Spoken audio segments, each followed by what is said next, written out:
dalkan jamhuuriyadda dimuqraadiga ah ee Soomaaliya waxa uu ku tallaabsaday horumar xawli dheereeya tan iyo intii gacanku uu dalka uu majaraha maamulka u hayay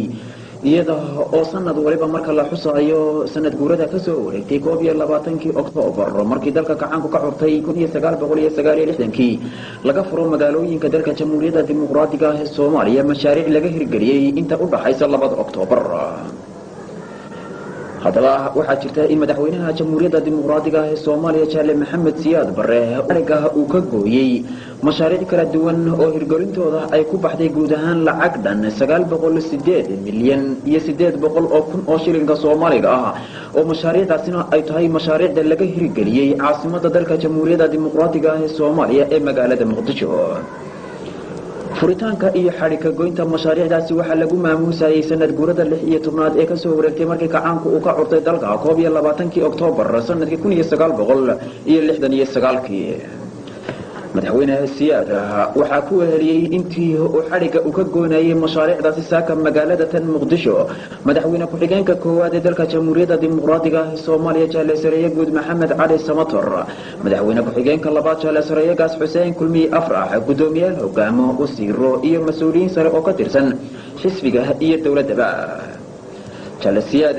madaxweynaha jamhuuriyadda dimuqraadiga ah ee Soomaaliya iyo madaxweyne ku xigeenada iyo wasiirada iyo hogaamada iyo mas'uuliyiinta kale ee ka tirsan xisbiga iyo dawladda waxa halkaasi si diiran ugu soo dhaweynayay mashruuc kastaba marka xariga ay ka goynayaan mas'uuliyiinta iyo hawlwadeenada mashaariicdaasi ururada bulshada ubaxa kacaanka Oktoobar iyo dadweynaha ku dhaqan mashruuc walba degmada uu u dhow yahay xaafadaheeda iyadoo halkaasi ay ka muujinayeen fantasiyaha loo sameeyay xuska 16 guurada ka soo wareegtay 22 Oktoobar sanadkii 1969 markii ka xurtay dalku madaxweynaha Soomaaliya Jaale Maxamed Siyaad Barre madaxweyne ku xigeenada iyo madaxda kaleba waxa halkaasi dabadeetana ubaxyo ugu dhiibayay ubaxa gacanka Oktoobar iyadoo halkaasi dadweynuhuna ka tirsan xaafadaha magaalada tan Muqdisho ee mashaariicdaasi laga furayay ay halkaasi ku ciyaarayeen ciyaaraha hidaha iyo dhaqanka ayna ka muujinayeen farxadooda ugu horeyntii madaxweynaha jamhuuriyadda dimuqraadiga ah ee Soomaaliya Jaale Maxamed Siyaad Barre waxa uu xariga u ka gooyay xarun cusub oo loo dhisay xisbiga hanti-wadaagga gacanka Soomaaliyeed iyadoo xarunta dhexe ee cusub ee xisbiga hanti-wadaagga gacanka Soomaaliyeed lacagta ku baxday ay dhan tahay 970 milyan oo shilinka Soomaaliga ah madaxweyne Siyaad waxa si kalgacal leh halkaasi ugu soo dhaweeyay mas'uuliyiinta iyo hawlwadeenada xisbiga ururada bulshada ubaxa gacanka Oktoobar iyo dadweynaha ku dhaqan degmada laga hirgeliyay xaruntaasi ee magaalada tan Muqdisho waxaana halkaasi uu madaxweyne Siyaad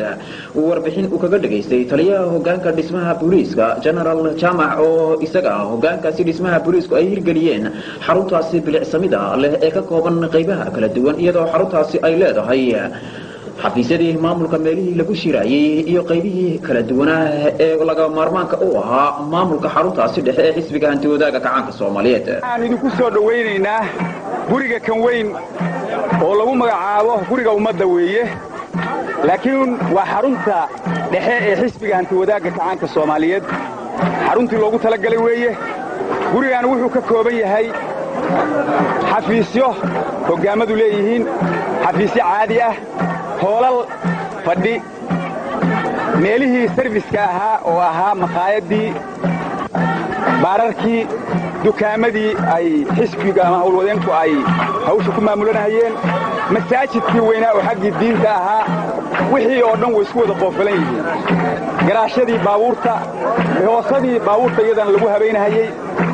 wixii oo dhan way isku wada qoofalan yihiin halka u baxday waxa weeye 79 milyan weeye waa qurux badan yahay waana aad arki doontaan waana qalabkiisuna waa ku dhan yahay waa maasantii jaale noo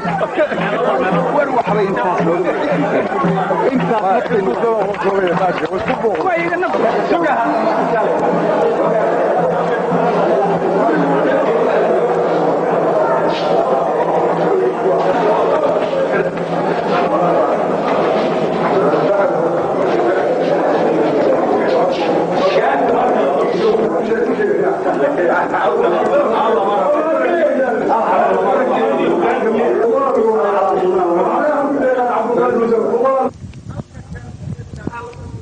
barwaaqada Soomaaliyeed ayaa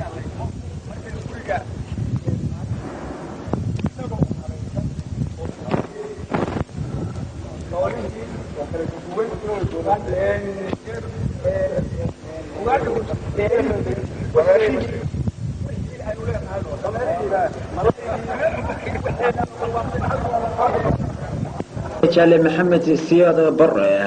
uu xariga uu ka gooyay ee mashaariicda waxaa ka mid ah xarun cusub oo loo dhisay ururka dhaqdhaqaaqa iskaashatooyinka Soomaaliyeed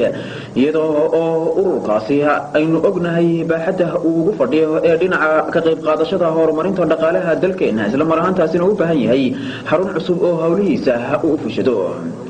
xarunta ururka dhaqdhaqaaqa iskaashatooyinka Soomaaliyeed ee loo sameeyay waxa lacagta ku baxday ay dhan tahay 860 milyan oo shilinka Soomaaliga waxaana taasi ururka dhaqdhaqaaqa iskaashatooyinka Soomaaliyeed ku soo dhaweeyay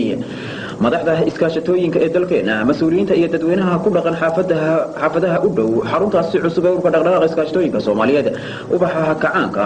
iyo dadweynaha kale ee halkaas ku dhaqan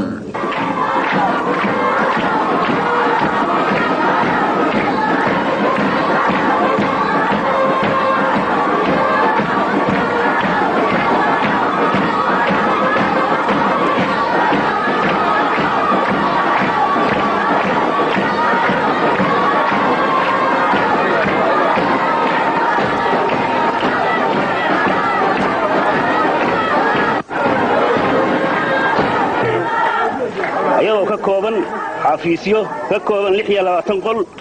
dhismo wadooyin dhismo jardiinooyin dhismo 10 garaash dhismo 4 bakhaar oo yaryar dhismo musqulo 6 dhismo haan biyood iyo ceelal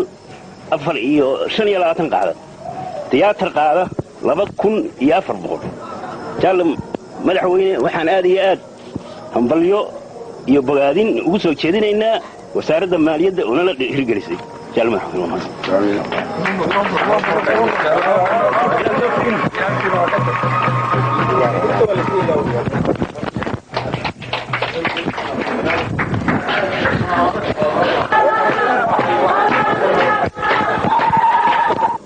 ummad walba oo kamid ah ummadaha ku dhaqan adduunka kan aynu ku noolnahay waxa ay ku dadaashaa sidii ay u soo nooleyn lahayd isla mar ahaantaasina aanay uga tagi lahayn dhaqankeeda iyo hidaheeda iyo waxyaabaha kale ee la xidhiidha waxaana jirta in dalalka adduunyadu ay ku faanaan markaasi waxyaabihii hore ee dhaqanka ay ku lahaayeen isla mar ahaantaasina ay goobo ay ku ururiyaan waxaana loo yaqaanaa goobaha lagu kaydiyo amuurahaasi madxafyada amase museumka waxaana jirta in ummadaha fara badan looga yimaado dhulal fara badan oo kumayaal mayla isla mar ahaantaasina ay tahay taasi mid lagu soo daawasho tagayo waxyaabaha qadiimka ee markaasi halkaasi ay dhigeen wax ka tilmaamaya taariikhda dhaqankooda iyo caadooyinkooda iyo waxyaabihii hore ee ay ku sugnaayeen oo markaasi laga sameeynayo dheehasho markaasi halkaasi laga arkayo madaxweynaha Soomaaliya Jaale Maxamed Siyaad Barre mashaariicda uu ka furay sakan Muqdisho waxa kamid ah madxafka qaranka oo laga hirgeliyay bartamaha magaalada madaxda dalka Soomaaliya ee Muqdisho isagoo madxafkaasi uu yahay mid aad iyo aad u bilicsan isla mar ahaantaasina la doonayo in lagu kaydiyo waxyaabaha ummadda Soomaaliyeed dhaqanka iyo caadooyinka u ah iyo waxyaabaha hidaha u lahayd iyo waxyaabihii dadkeenii Soomaaliyeed awoowayaasheenii hore markaasi ay isticmaali jireen madxafkaasi qaranka lacagta ku baxday waxay dhan tahay 45 milyan oo shilinka Soomaaliga ah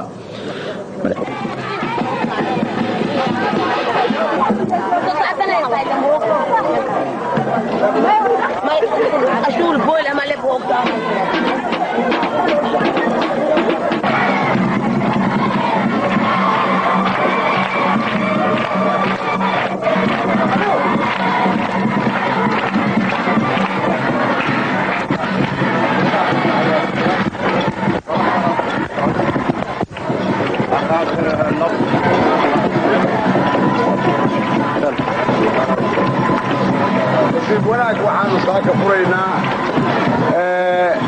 museumku ugu weynaa ama ugu horeeyey ee qaranka Soomaaliyeed halgankiisii dheeraa oo xorriyadiisa iyo danihiisa iyo dhan kastaba uu ku raadinayay inuu ku ururiyo si dhalinta bari soo koraysa mid yararkuba ay ugu xusuustaan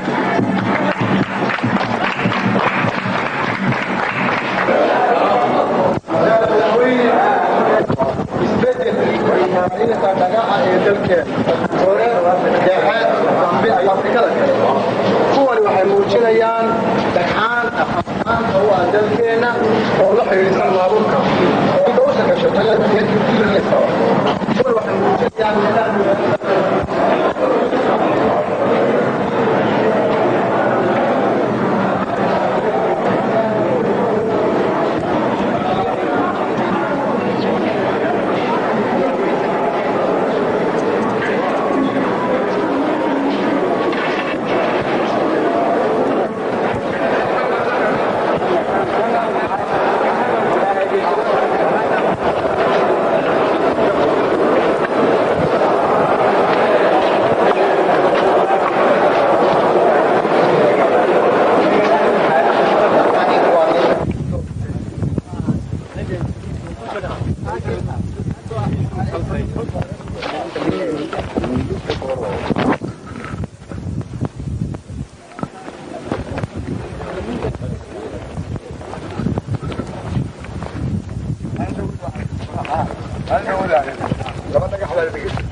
madaxweynaha Soomaaliya Jale Maxamed Siyaad Barre iyo madaxweyne ku-xigeenada Jale Sareeye Guud Maxamed Cali Samatar iyo Jale Sareeye Gaas Xuseen Kulmiye Afrax iyo madaxda kale ee la socotay meelaha kale ee xadhiga ka jiray waxa kale oo kamid ah dugsiga tababarka shaqaalaha oo isaguna qayb weyn ka qaadan doona sidii farsamo yaqaano shaqaalaha markaasi uu dalkeenu u yeelan lahaa waxaana dugsigaasi uu ka kooban yahay qolalka wax lagu barto kuwa jiifka iyo meelo kale oo markaasi qayb ka qaadanaya xagga taakulaynta abase kalkaaliyaasha waxbarashada ee dugsiga tababarka shaqaalaha ee magaalada Muqdisho dugsigaasina run ahaantii waxa uu qayb weyn ka qaadan doonaa xagga sare u qaadida tayo iyo tira ahaaneedba ee shaqaalaha dalkeena oo xirfad markaasi u leh si ay u hantaan shaqada qof waliba markaasi la doonayo in uu si fiican uga soo baxo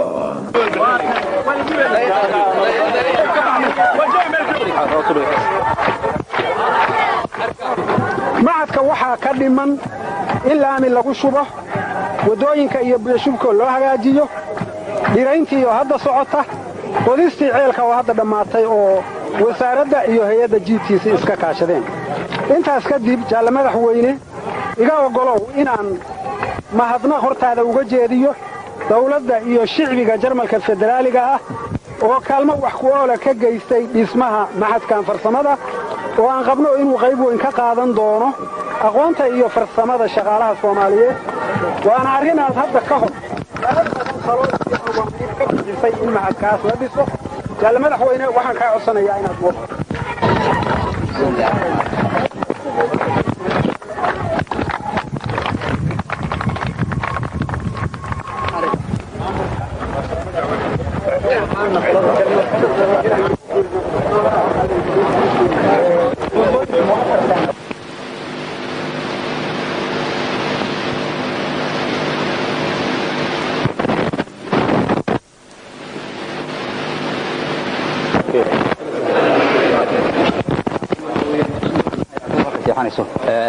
library oo maxay kana halkan waxa weeyaan hoosooyinkii hore ee aan ka soo guuray oo xarunta kala dhinacaani waxa lagu talagalay markii hore Jarmanka inay ka dhistaan 8 guri laakiin markii dambe way iska daayeen oo kharashkii halkan ay ku dareen waxay ku kordhiyeen halkan sidaas oo kale waa isla sawirkii oo kan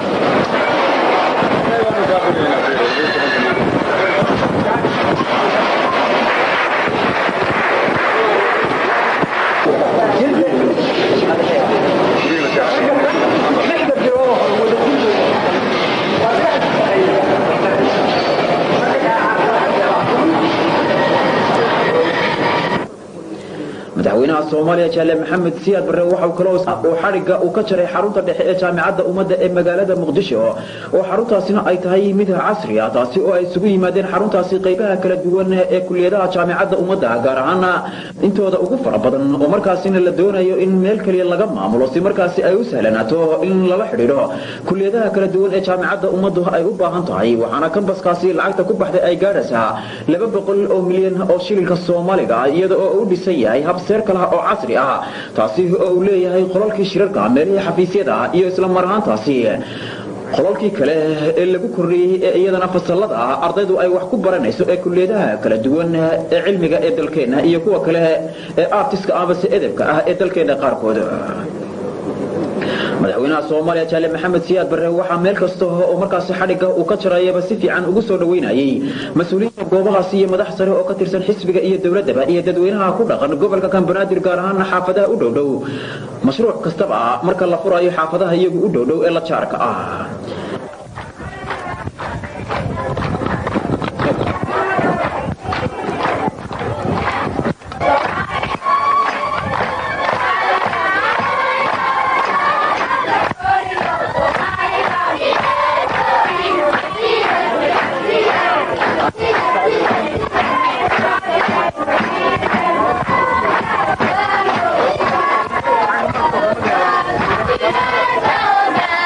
Yeah. كمية مشاريع مفتاحات كوها howlqabad kii kacaanka 12 Oktoobar 1969 wuxuu ku fulay iyo mintiska gaar ahaaneed ee farsamayaqaanka iyo shaqaalaha Soomaaliyeed taasoo cadeynaysa markii niyad wadaninimo jidho oo midaysan la hirgelin karo mashaariicda mararka qaarkood shakiga dadka qaarkii galiya inay fulayaan mashruuca jaamacadda wuxuu ka kooban yahay haddaan wax yar tusaale ka siiyo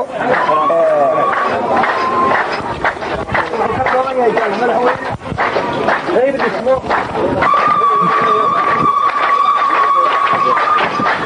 madaxweyne ku soo dhawaad kaanka mashruuca jaamacadda qaranka oo ay fulisay wakaaladda dhismaha Soomaaliya magaciisa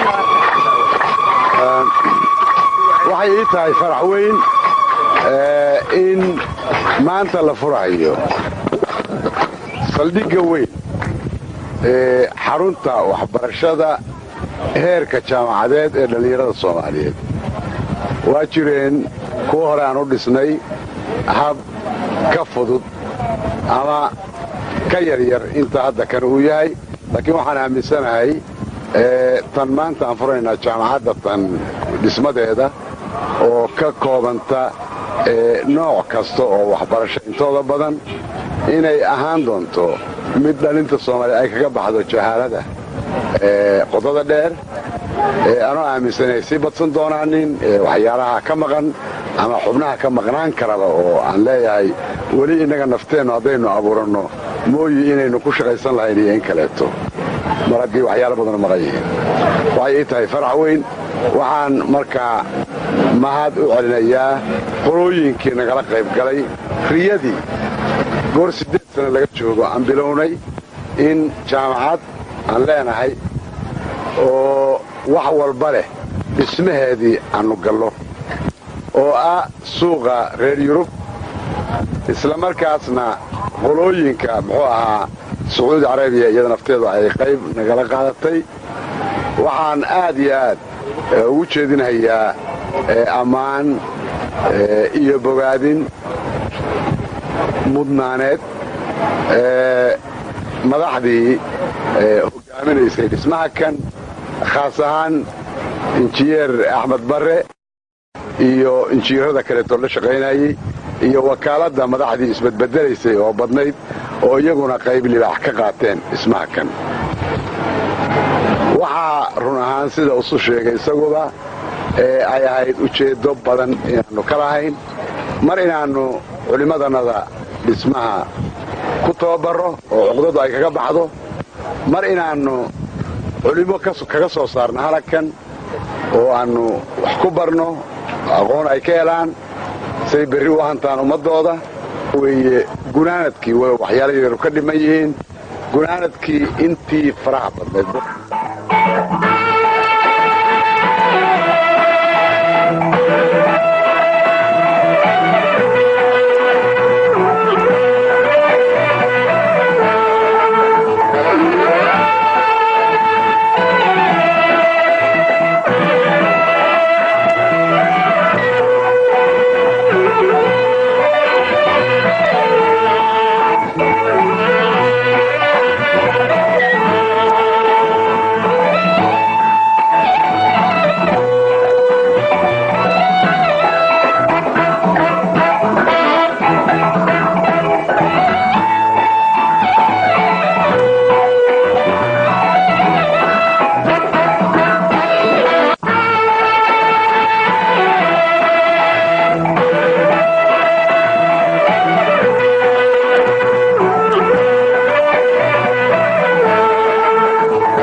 Soomaaliya Jaale Maxamed Siyaad Barre madaxweyne ku-xigeenada iyo mas'uuliyiinta kale ee dalka meelaha kale ay booqashada ku tageen si markaasi madaxweynuhu uu xadhiga uga jaro waxa kamid ah warshada rinjiga ee magaalada tan Muqdisho iyadoo warshadaasi rinjiga ay hirgeliyeen qaar ka tirsan ganacsatada Soomaaliyeed iyadoo markaasi la doonayo in warshadaasi ay qayb weyn ka qaadato sidii looga kaaftami lahaa oo dalku uu isaga filan lahaa rinjigii dalku uu dibadda u ka keensan lahaa isla mar ahaantaasina xagga ganacsiga qayb weyn ay uga qaadan lahayd madaxweynaha waxa halkaasi si diiran ugu soo dhaweeyay dadweynaha ku dhaqan xaafadaha u dhow warshadaasi halkaasi laga hirgeliyay iyo ganacsatada Soomaaliyeed iyagu iska kaashaday warshadaasi rinjiga hirgelintooda warshadaasi lacagta ku baxday waxa lagu qadaray sida warbixintu ay sheegtay 70 milyan oo shilinka Soomaaliga ah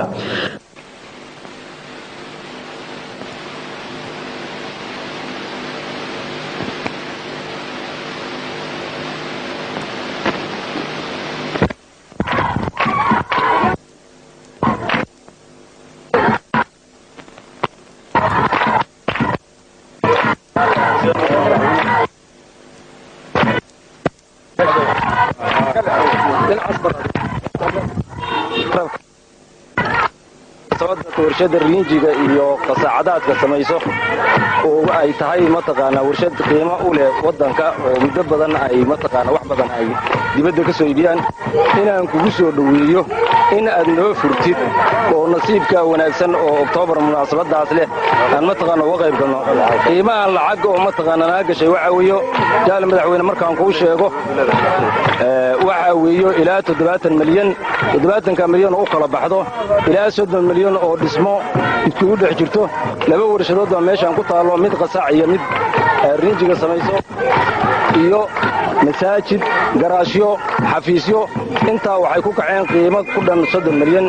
alaabta loo taalo ama cayrinaato ama aan noqoto alaab mataqaana wax lagu sameeyo mishiinaga aatana ilaa 40 milyan bay noo kaceen warshadan waxa iska leh waxa weeyo dad Soomaaliyeed oo biicmushtare oo isu tagay oo maskaxdooda iyo xoogoodii wax badan oo aad ku tiri mataqaana hal dhiirimana geliyo in mataqaana laga sameeyo wadanka warshado wax soo saaro sidaa daraadeed waxaan isku awoodaanadii aan mataqaana isku geynay inaan soo saarno warshado ayna noqonin waxaan naga daara dhismowgii aan xagga dhaqaalaana wax ka qabidan wixii aan ka qabo warshadaha iyo qolooyinka hantigaarayaalka ahu waajibaadka ay igu muuqato iyo dantoodaba inay habboon tahay inay dalka maalgeliyaan waxaad ka heli doontaa khudbaan meel kale ka akhriya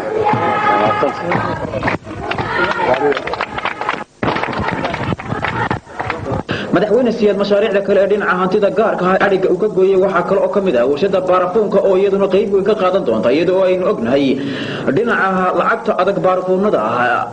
lacagta adag ee inaga baxda dhinaca soo iibinta baarafuunada taasi oo warshadaasina ay qayb weyn ka qaadan doonto sidii lacagtaasi adag ee dabadda inaga baxda ay noogu baajin lahayd oo inoogu baaqan lahayd warshadaasi baarafuunka ee laga hirgeliyay magaalada tan Muqdisho saxiga uga jaray Jaale Siyaad waxa lacagta ku baxda ay dhan tahay 70 milyan oo shilinka Soomaaliga ah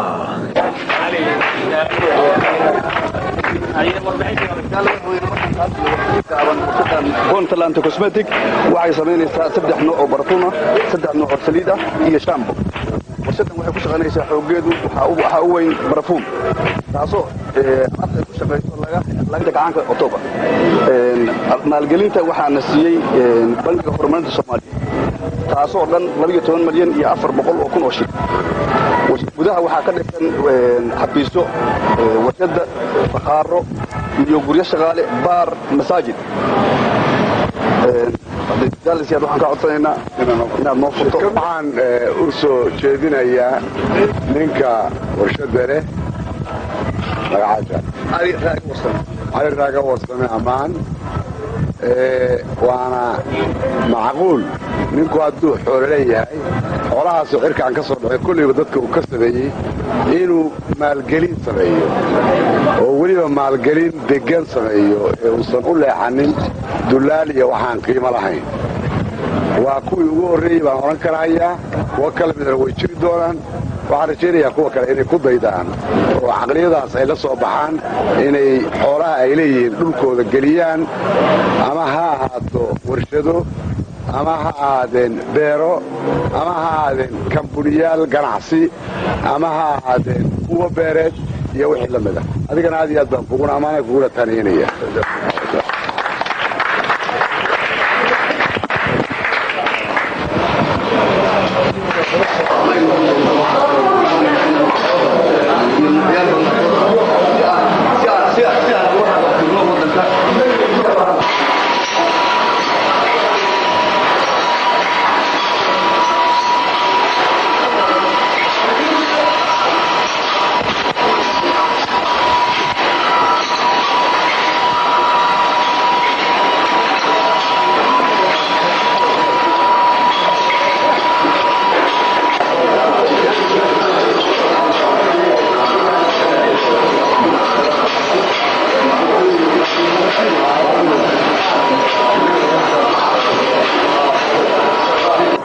mashaariicda kale jaalasiyaadka ka jaray waxa kale oo kamid ah laarinta wadada u dhaxaysa kiiloomitir 4 iyo kiiloomitir 7 ah oo lacagta ku baxday ay dhantay 25 milyan oo shilinka Soomaaliga iyadoo oo aynu ognahay in dhinaca isgaarsiintu ay qayb weyn ka qaadato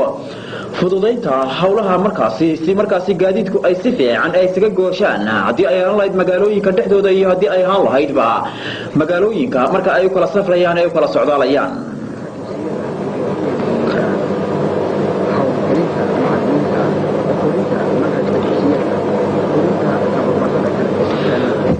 tani intii kacaanku ka curtay dalka 22 Oktoobar sanadkii 1969 waxyaabaha lagu dadaalay waxa kamid ah sidii ay shaqaaluhu ay u heli lahaayeen guryo si ay uga kaaftoomaan guryaha kale ee kirada waxaana taasi ay tahay mid lagu daryeelayo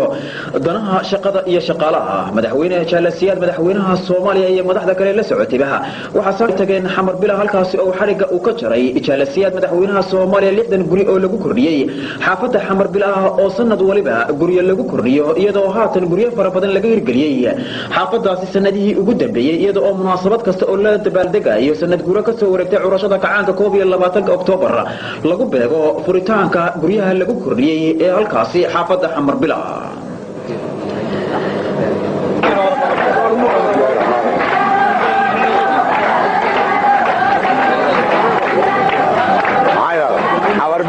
معروف ويان رجعيده waxay u bixisay ifiya aakhiro kacaankuna wuxuu baxshay xabar bila inay xabar bila tahay wardhafoor buu ku yaala ciidanka biliiska waaxdiisa ama laantiisa dhismada ayaa dhistay cadadka la sheegayana waa iyaga ah waxaan loo jeeday shaqaalaha danyarta ee Soomaaliyeed nooc qolo kasta ha ahaadeen inay ka helaan mar haddayan aynan ijaaran karaynin oo lacagtooda ay gaari karaynin suuqa aad qaali u noqday inay ka helaan guryo ay muxuu ahaa ku noolaadaan muxuu ahaa wax walbana ay u fududayso madaxweynaha jamhuuriyadda dimuqraadiga ah ee Soomaaliya Jaale Maxamed Siyaad Barre meel kasta oo tagaba waxa si diiran ugu soo dhaweynayay intii mashaariicdaasi saaka ku furayay magaalada tan Muqdisho mas'uuliyiinta iyo hawlwadeenada mashaariicdaasi iyo madax sare oo ka tirsan xisbiga dawladda ururada bulshada ubaxa kacaanka iyo dadweynaha ku dhaqan xaafadaha ay ka koobantahay magaalada Muqdisho iyagoo dadweynuhu halkaasi ka muujinayay ciyaaraha hidaha iyo dhaqanka iyo soo dhaweyn ay u muujinayeen madaxweynaha Jaale Siyaad madaxweynaha jamhuuriyadda dimuqraadiga ah ee Soomaaliya Jaale Maxamed Siyaad Barre oo si gaar ah uga hadlayay mashaariicda la xiriirta horumarinta dhinaca waxbarashada oo maanta xariga laga jaray waxa uu sheegay in macallimiinta iyo aqoon-yahanada Soomaaliyeed looga baahan yahay in ay kaalin mug leh ay ka qaataan baahinta aqoonta maadaama aqoontu ay tahay furaha horumarka iyo ka gudubka dib u dhaca markuu ka hadlayay munaasabada furitaanka warshada rinjiga iyo baarafuunka Jaale Maxamed Siyaad Barre waxa uu ugu baaqay maalqabeennada Soomaaliyeed in ay hantidooda ay galiyaan waxyaabaha kaalinta ka qaadanaya horumarinta dhaqaalaha dalka iyo kordhinta wax soo saarka gudaha madaxweynaha jamhuuriyadda dimuqraadiga ah ee Soomaaliya Jaale Siyaad waxa uu kaloo aad uga mahad celiyay ururada caalamiga ah dawladaha iyo hay'adaha Soomaaliyeed ee ka qayb qaatay hirgelinta mashaariicdaasi gaar ahaan dalalka boqortooyada Sacuudi Arabiya jamhuuriyadda dadka ee China jamhuuriyadda federaaliga Jarmalka iyo suuqa dhaqaalaha ee reer Yurub iyadoo haddaba guud ahaanba dalka jamhuuriyadda dimuqraadiga ah ee Soomaaliya sanad kastaba maanta oo kale laga furo mashaariic kala duwan ayaa waxa kale oo jirta in madaxweyne ku xigeenka koowaad ee dalka jamhuuriyadda dimuqraadiga ah ee Soomaaliya Jaale sareeyaha guud maxamed cali samatar isaguna uu ka furay mashaariic fara badan magaalada tan muqdisho jale samatar mashaariicda uu ka furay magaalada muqdisho waxay ka koobantahay 8 mashruuc oo ay ku baxday guud ahaan lacag gaadhaysa 165 milyan oo shilinka Soomaaliga ah waxa ku wariyay jale samatar intii mashaariicdaasi uu furayay wasiiro iyo madax sare oo ka tirsan xisbiga iyo dawladda dalka Jamhuuriyadda Dimuqraadiga ah ee Soomaaliya meelaha uu furay madaxweynaha ku xigeenka koowaad ee dalka Jamhuuriyadda Dimuqraadiga ah ee Soomaaliya jale sareeyaha guud maxamed cali samatar waxa kamid ah xarun cusub oo loo dhisay wakaalada hawlaha maraakiibta oo lacagta ku baxday ay dhan tahay 25 milyan oo shilinka Soomaaliga ah xarun cusub oo loo dhisay bankiga dhiiga oo lacagta ku baxday ay dhan tahay 18 milyan oo shilinka Soomaaliga ah macadka diblomaasiyiinta ay ku baxday 23 milyan oo shilinka Soomaaliga ah xarun cusub oo loo dhisay ciidanka ilaalinta deegaanka ee Xamar iyo xarun cusub oo loo dhisay waaxda dadrigida ee dawladda hoose magaalada Muqdisho oo ay ku baxday guud ahaan labadaasi mashruuc ee loo hirgeliyay dawladda hoose ee magaalada Muqdisho 25 milyan oo shilinka Soomaaliga ah jale samatar mashaariicda kale oo ka furay magaalada Muqdisho saaka waxa kamid ah xarun cusub oo loo dhisay wakaalada aswiima ee soo saarida daawooyinka oo lacagta ku baxday ay dhantay 9 milyan 147 shilinka Soomaaliga ah waxa kale oo jale samatar saaka xadhiga uu ka gooyay si rasmi ah magaalada tan Muqdisho qaybta labaad ee mashruuca ballaarinta korontada ee Jazeera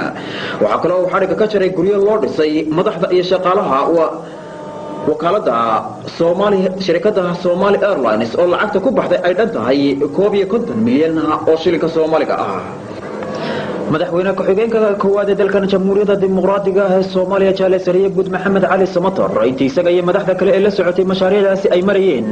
ee xadhiga uu ka jaray ee laga hirgeliyay mashaariicdaasina magaalada madaxda Muqdisho waxa si diiran ugu soo dhaweynayay mas'uuliyiinta hawlwadeenada ururada bulshada waxa kacanka Oktoobar iyo dadweynaha ku dhaqan xaafadahaasi uu ka furayay mashaariicdaasi sida oo kale madaxweynaha ku xigeenka labaad ee dalka Jamhuuriyadda Dimuqraadiga ah ee Soomaaliya jale sareeyaha Xuseen Kulmiye Afrax ayaa saaka isaguna xadhiga waxa uu ka jaray dhowr mashruuc oo laga hirgeliyay caasimada dalka ee Muqdisho xaafadaheeda iyo degmooyinkeeda kala duwan lacagta ku baxday mashaariicda uu saaka kulmiye uu ka jaray xadhiga ee magaalada Muqdisho waxay dhan tahay 73 milyan 930 205 shilinka Soomaaliga ah iyadoo halkaasi ay ku weheliyeen madaxweynaha ku xigeenka labaad jale sareeyaha Xuseen Kulmiye Afrax intii uu mashaariicdaasi u furayay gudoomiyaha hogaamaha iyo mas'uuliyiin ka tirsan xisbiga iyo dawladda mashaariicda uu saaka xadhiga ka jaray sareeyaha Xuseen Kulmiye Afrax madaxweynaha ku xigeenka labaad ee dalka Soomaaliya waxa kamid ah mashruuca ballaarinta wadada isku xirta Baarfiyaad iyo kontaroolka balcada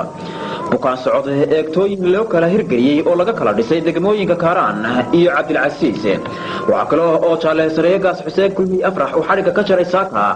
xarumaha xisbiga hanti wadaagga kacaanka Soomaaliyeed loo kala dhisay xaafadaha Hiliwaa iyo Beesha u xaraacade ee magaalada tan Muqdisho dugsi hoose dhexe oo laga hirgeliyay Beesha wax xaraacade ee magaalada Muqdisho waxa kale oo jale kulmiye uu xadhiga ka jaray saaka laanta bankiga ganacsiga iyo kaydka oo laantaasi ay cusub tahay oo ku taala degmada Shibis ee magaalada Muqdisho jale sareeyaha Xuseen Kulmiye Afrax madaxweynaha ku xigeenka labaad ee dalka Soomaaliya waxa kale oo xadhiga ka jaray 12 kinaal oo telefoon iyo telex ah kuwa dibadda loo isticmaalo ah oo ay leedahay wasaaradda boosta iyo isgaarsiinta oo saaka ay dhismaheeda la soo gabagabeeyay kadibna xadhiga uu ka jaray jale sareeyaha Xuseen Kulmiye Afrax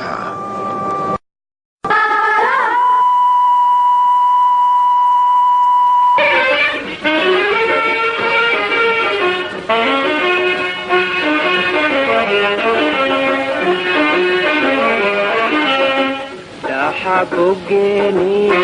falsaxar ka dhuubto baahiyanu dhimane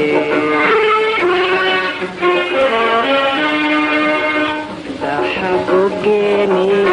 falsaxar ka dhuubto baahiyanu dhimane baahidaan reebno cid waa barwaaqe Ambera falano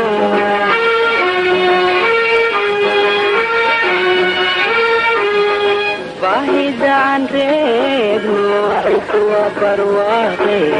Ambera falano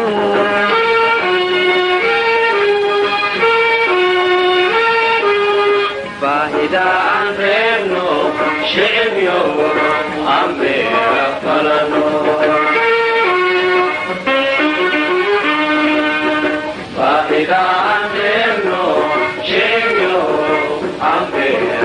falano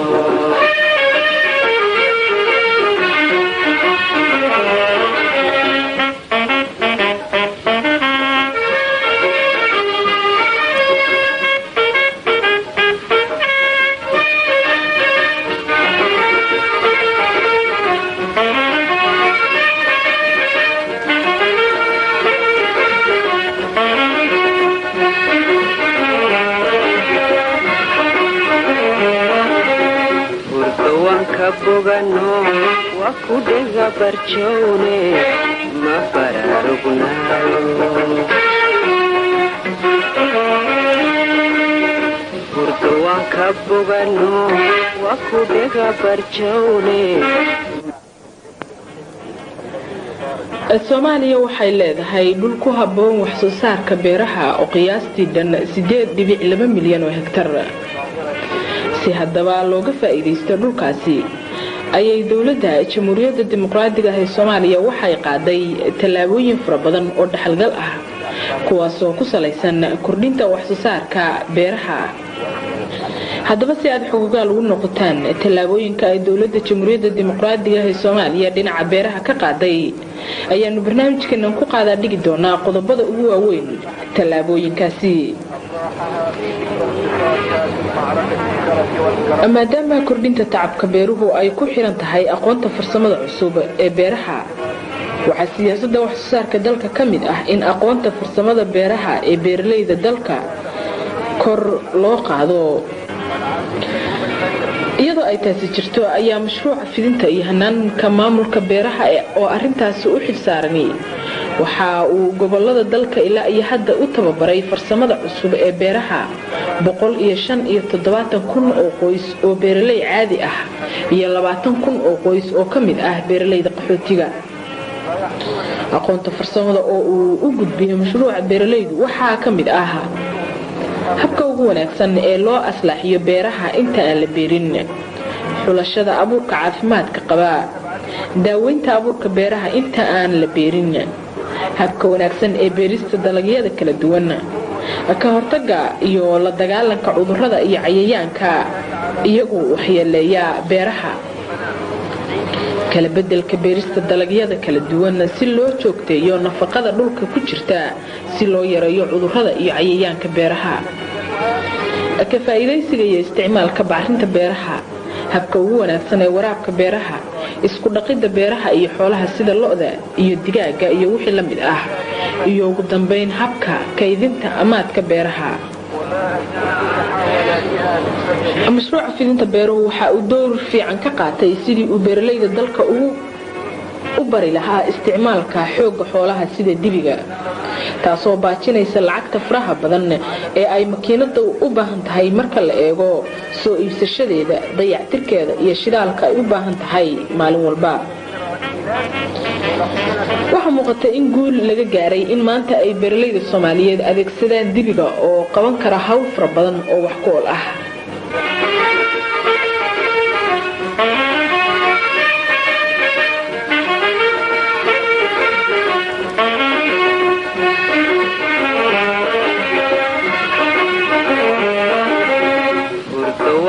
bogano wa kudega barchone ma fararugnayo Kurtuwan ka bogano wa kudega barchone ma fararugnayo benta aynu dayno bola xogto dhaafne danka mawbahawna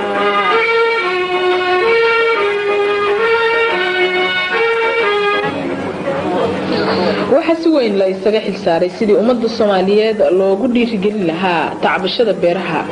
waxaana guul weyn laga soo hooyay in la gaarsiiyo dhulka hadda la tacbay oo la tacbado qiyaastii 1,500,000 oo hektar iyada oo laga soo qaaday 400,000 oo hektar waxaana hadda muuqata in dadweynaha Soomaaliyeed si weyn u xiiseynayaan tacbashada beeraha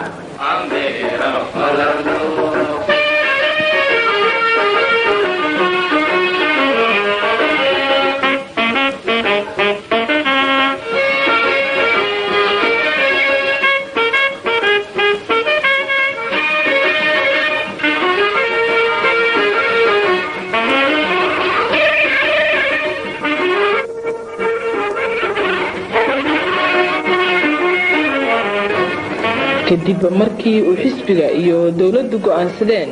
in ciddii doonaysa ay ka mid ah shaqaalaha ardayda iyo dadweynaha Soomaaliyeed loo jeeyo wax soo saarka beeraha ayay wasaaradda beeruhu u jihaysay wax soo saarka beeraha dad tiradoodu ay gaarayso 2373 qof oo u kala baxaya arday iyagu gaaraya 1,149 qof shaqaaladan 1,062 qofood dadweyne gaaraya 130 iyo hawlwadeennada xisbiga oo iyagu ahaa 30 qofood wasaaradda beeruhu waxay diyaarisay dhulbeereedkii dadkaasi tacban lahaayeen iyada oo ka kala diyaarisay mashaariicda kale ah mashruuca waraabka balcad mashruuca waraabka Moordile mashruuca waraabka Mugambo iyo beerta wakaaladda horumarinta beeraha EDC dadka loo jihayay waxay muujiyeen firfircooni dheeraad ah taasoo keentay in ay guulo ka soo hooyaan dhinaca wax soo saarka beeraha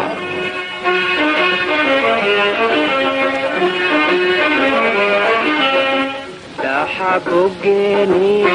baldaxar ka dhuubto baahiyaanu dhimane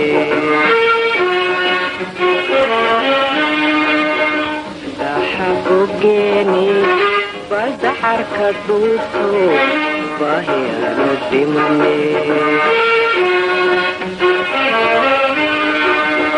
baahidaan reebno cid waa barwaaqe ambera falano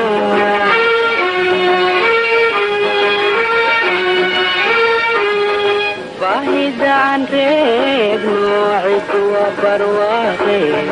ambera falano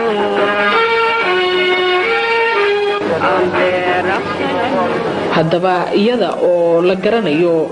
ama loo garanayo in tijaabintu tahay lafdhabarka wax soo saarka beeraha ayaa in dhaweydba lagu jiray sidii natiijooyin wax ku ool ah looga gaari lahaa macluumaadka beeraha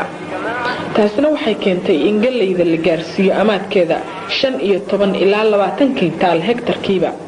taasoo amaadkeedu hore u ahaa 5 ilaa 7 kintaal hektarkiiba amaadkaasi kordhay waxa uu ka yimi markii rugta tijaabada beeraha laga soo saaray nooc galey ah oo magaceeda loo bixiyay samtikiisa sidoo kale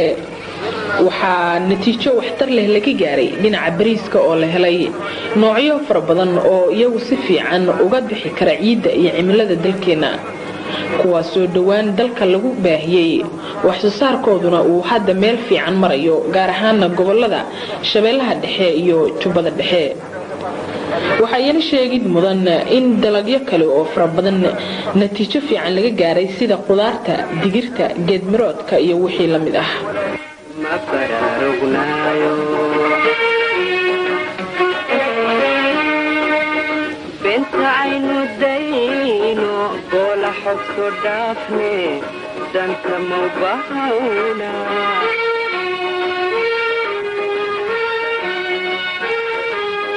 bentaynu dayno bola xogto dhaafne danta mawbahawna